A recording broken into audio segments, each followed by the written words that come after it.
Good evening सभी को नमस्कार। पाने की जबरदस्त इच्छा के साथ आज ग्रेड सेकंड का एक पेपर हुआ था और ग्रेड सेकंड में जो पेपर हुआ है, देखो आरपीसी का एक अलग पैटर्न है। मैं बार बार बोल देता हूं आप लोगों को, आरपीसी के जितने भी पेपर होते हैं हर सब्जेक्ट के, ग्रेड फर्स्ट के, ग्रेड सेकंड के या आरएस के, किसी भी लेवल के एग्जाम के पेपर होते हैं, आरपीसी एक पैटर्न पे चलती है। आरपीसी में साइकोलॉजी में जहां से प्रश्न आना है वहीं से आ रहे हैं। 24 तारीख को जो पेपर रद्द हुआ उसमें जो एग्जाम पैटर्न था, उससे पहले वाला जीके का पेपर हुआ उसमें जो एग्जाम पैटर्न था वही सेम एग्जाम पैटर्न आज था।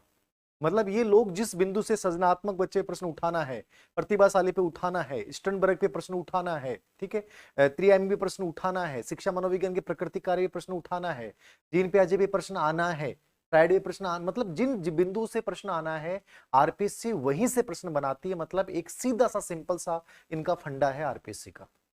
अब आप ये देखोगे कि इस पेपर के आधार पे आप अधीनस्थ सेवा चयन बोर्ड को अलग लेवल पे जाना है। अधीनस्थ सेवा चयन बोर्ड की ऑल क्वेश्चन पेपर की एक सीरीज पूरी करवाऊंगा मैं। आप ये देखोगे कि वहां रुचि, अभिवर्ती, अभिक्षमता सिलेबस में नहीं है, बट फिर भी प्रश्न आ रहे हैं, ठीक है ना। मनोविज्ञान के संप्रदाय पे प्रश्न आ रहे हैं जबकि सिलेबस में आपको कार्य दे रखा है। कहने का मतलब है अधीनस्थ सेवा चयन बोर्ड बहुत अलग टाइप है, समझ रहे हैं ना आप। इनका कोई पैटर्न नहीं होता है। तो आज की जो 20 प्रश्न है वो रियल में एग्जाम पैटर्न को फॉलो करते हैं। जो सेकंड ग्रेड का सिलेबस है उसी के अकॉर्डिंग पेपर आता है, तो यहां टेंशन लेने की आवश्यकता नहीं है। लेकिन अधीनस्थ सेवा चयन बोर्ड में आपको स्ट्रोंग बनना पड़ेगा, आपको मेंटली इस बात के लिए तैयार होना पड़ेगा, कहीं से कुछ भी आ सकता है। बट आपकी एग्जाम हॉल में जाने के बाद आपकी कंट्रोल करने की ताकत जो है पेपर के ऊपर वो आपकी होनी चाहिए, आप अच्छा कर जाओगे, अन्यथा फंस सकते। देखिएगा 20 प्रश्न है, मुझे नहीं लगता, ना प्रशंसा कर रहा हूं ना कुछ कर रहा हूं, आप 20 के 20 प्रश्नों के आंसर किताब उठा के देख लीजिएगा, मिल जाएंगे आपको, ठीक है। जो भी सेकंड ग्रेड की साइकोलॉजी की अपनी बुक थी और समग्र मनोविज्ञान बुक थी, उन दोनों बुक्स में आपको कंप्लीट, शायद एक भी प्रश्न ऐसा नहीं होगा जो आपको बाहर से मिलेगा, पेज नंबर सहित भी आप देख सकते हैं। देखिएगा पहला प्रश्न ये था, क्या है, समझ लीजिएगा, एक आइडिया लगेगा आपको कि क्योंकि सिलेबस सेकंड ग्रेड का सेम सिलेबस आपके रीट मेंस में है, तो एक आइडिया लगेगा आपको क्या क्या प्रश्न आ रहे हैं, सेकंड इसका क्या पैटर्न है। देखिएगा पहला प्रश्न था, शिक्षा मनोविज्ञान नए और हमेशा नए अनुसंधानों से संबंधित है। शिक्षा मनोविज्ञान अनुसंधान परिणामों के एकत्रीकरण से बालक की प्रकृति के विषय में बेहतर सूझ प्राप्त करते हैं और अन्वेषण की संशोधित विधियों का विकास करते रहते हैं। इस वर्ड को पकड़ना था, विकास करते रहते हैं, नए, हमेशा नए अनुसंधानों से संबंधित है। तो वर्ड जिस बच्चे ने पकड़ लिए, मैं बार बार ये कह रहा हूं कि पेपर हल करने का एक तरीका होना चाहिए। यदि तुम्हें तरीका पता है ना तो तुम्हारा प्रश्न गलत नहीं होगा, चाहे तुमने कितनी कमजोर पढ़ाई की हो। अब यहां समझना था, नए वर्ड आ गया, हमेशा वर्ड आ गया, विकास आ गया, मतलब ये हमेशा विकास करता रहता है, बहुत सारे नए अनुसंधानों को, नई चीजों को अपने विषय वस्तु में शामिल करता रहता है। इसका मतलब प्रकृति में क्या आएगा, नियामक विज्ञान तो होता ही नहीं है, नॉर्मेटिव साइंस कभी नहीं होता है साइकोलॉजी, ये शिक्षा होती है। धनात्मक विज्ञान पॉजिटिव साइंस जो कारणों की खोज करता है, इसलिए पॉजिटिव साइंस बोला गया है। विकासशील विज्ञान डेवलपिंग साइंस, ये प्रश्न बहुत बार रिपीट होता है। विकासशील विज्ञान का मतलब है इसमें विषय वस्तु में परिवर्तन होता रहता है, नई चीजों को शामिल करता रहता है, इसलिए आंसर क्या होगा, डेवलपिंग साइंस। पर्सन की लैंग्वेज बहुत भारी दे दी, लेकिन आंसर पहली लाइन में टिका हुआ है, नए अनुसंधानों को शामिल करना मतलब विकासशील, सी आंसर। आगे देखिएगा पूर्ति के साथ संप्रत्य निर्माण, देखो कितनी बड़ी बात है। आरपीसी सेकंड ग्रेड के यदि पूर्व एग्जाम के पेपर देखते हैं तो हमें यही चीज दिखाई देती है, रुचि भी प्रश्न आ रहा है, अभिवर्ती भी प्रश्न आ रहा है, संप्रत्य भी प्रश्न आ रहा है, ठीक है ना। ये जो लास्ट के आदत के ऊपर प्रश्न आ रहा है, जो लास्ट के बिंदु हैं उन पे खूब प्रश्न पूछे गए हैं। अधीनस्थ सेवा चयन बोर्ड ग्रेड थर्ड के पेपर देखोगे, वहां भी आपको देखने को मिलेगा रुचि, अभिवर्ती, आदतों पे प्रश्न पूछ रहा है। मतलब कहने का मतलब है कि ये कहीं ना कहीं साइकोलॉजी के रिलेटेड रिलेवेंट बिंदु हैं, इनको आपको देख के जाना चाहिए, चाहे आप किसी भी ग्रेड की तैयारी कर रहे हैं। अच्छा प्रश्न था, कॉन्सेप्ट निर्माण, संप्रति निर्माण शिक्षा मनोविज्ञान के क्षेत्र के किस घटक से संबंधित है। शिक्षा मनोविज्ञान के अपन 6 स्पेशली 5 अवयव अपन पढ़ते हैं, याद रखना। उनमें 3 जो है वो बड़े प्रधान होते हैं। अधिगमकर्ता होता है, अधिगमकर्ता का जो संबंध होता है वो किससे होता है, तो वो ग्रोथ से होता है, डेवलपमेंट से होता है, मानसिक स्वास्थ्य से होता है, यानी मैं जिसका अध्ययन कर रहा हूं उससे होता है। क्लियरली मैंने जिक्र भी कर रखा है किताब में। सीखने की प्रक्रिया, जिसको अपन बोलते हैं, किताब में दूसरा बिंदु डाल रखा है, प्रोसेस ऑफ लर्निंग। अधिगम प्रक्रिया क्या है, जितनी भी मैंने क्लियरली जिक्र कर रखा है, मानसिक क्रियाएं जितनी भी होती हैं वो सब अधिगम प्रक्रिया में आती हैं, चाहे वो संवेदना हो चाहे प्रत्यक्षीकरण का मैंने नाम भी लिख रखा है। मानसिक क्रियाएं, संवेदना, प्रत्यक्षीकरण, ध्यान, चिंतन, ये सभी मानसिक क्रियाएं सीखने की प्रक्रिया में आती हैं। तो यहाँ संप्रत्यय पूछ रहा है, मतलब सीखने की प्रक्रिया। अध्यापक, सीखने के वातावरण में परिस्थितियां, मानसिक स्वास्थ्य, निर्देशन, परामर्श सब आ जाएगा। तो आंसर क्या हो जाएगा? बी। आगे देखिएगा, सब डाल रखे हैं। अच्छा प्रश्न है, देखिएगा। आप कहोगे सर ये प्रश्न नहीं है, ये भी है अपनी किताब में, क्लियर जिक्र है। नैतिक विकास में प्रश्नों के सही और गलत संबंधी निर्णय में सम्मिलित चिंतन प्रक्रिया क्या कहलाती है?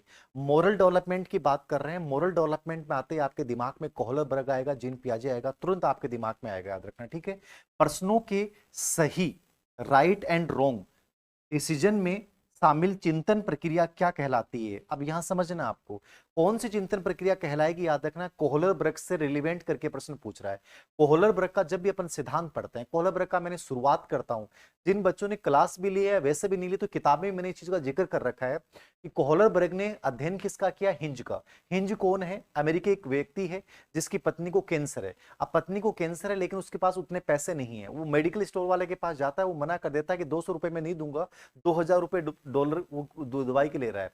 तो हिंज बड़ा टेंशन में आ जाता है कि साहब मैं क्या करूं, मैं एक तो चोरी करके दवाई ले आऊं या अपनी पत्नी को मरने दूं, क्या करूं? अपनी पत्नी की जान बचाने के लिए वो डिसीजन चिंतन कर रहा है। यानी इसको इसने वर्ड दिया था हिंज की नैतिक दुविधा। क्या नाम दिया था इसको?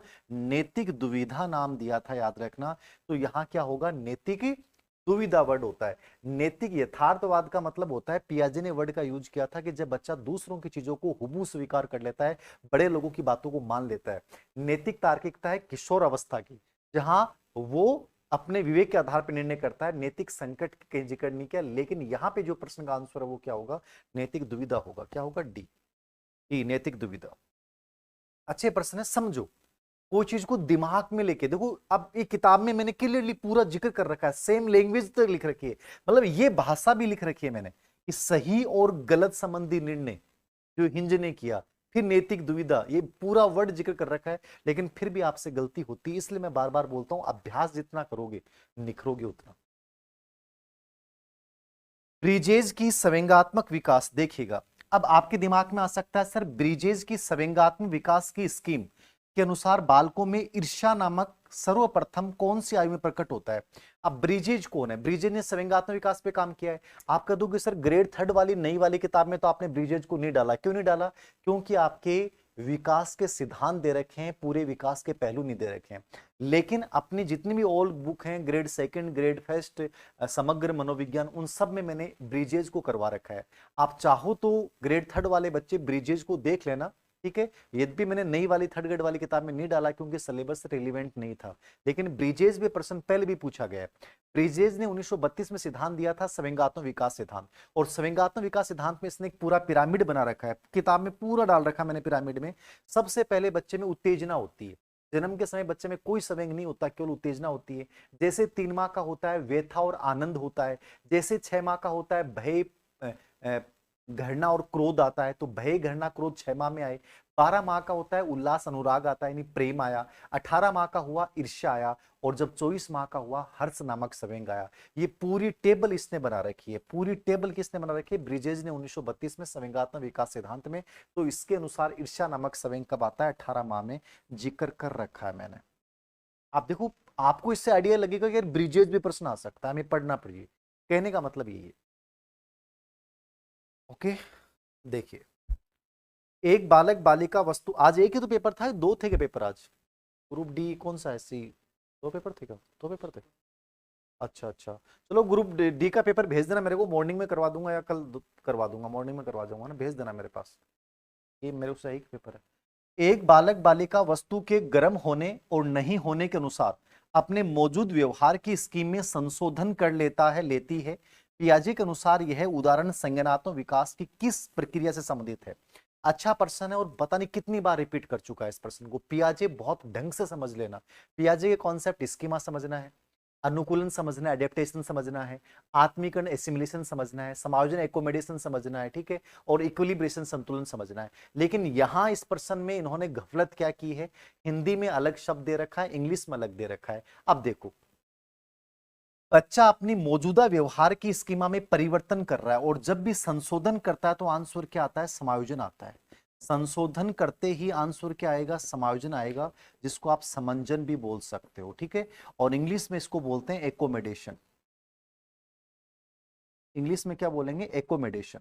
अनुकूलन। अब यहां ऑप्शन देखो, समायोजन है क्या? स्वांगीकरण, एसिमिलेशन दे रखा है, एसिमिलेशन। साम्य व्यवस्था, इक्विलिब्रेशन दे रखा है। असाम्य व्यवस्था तो कोई वर्ड होता ही नहीं है, डिसइक्विलिब्रेशन। तो ये नहीं होगा, ये नहीं होगा, ये नहीं होगा।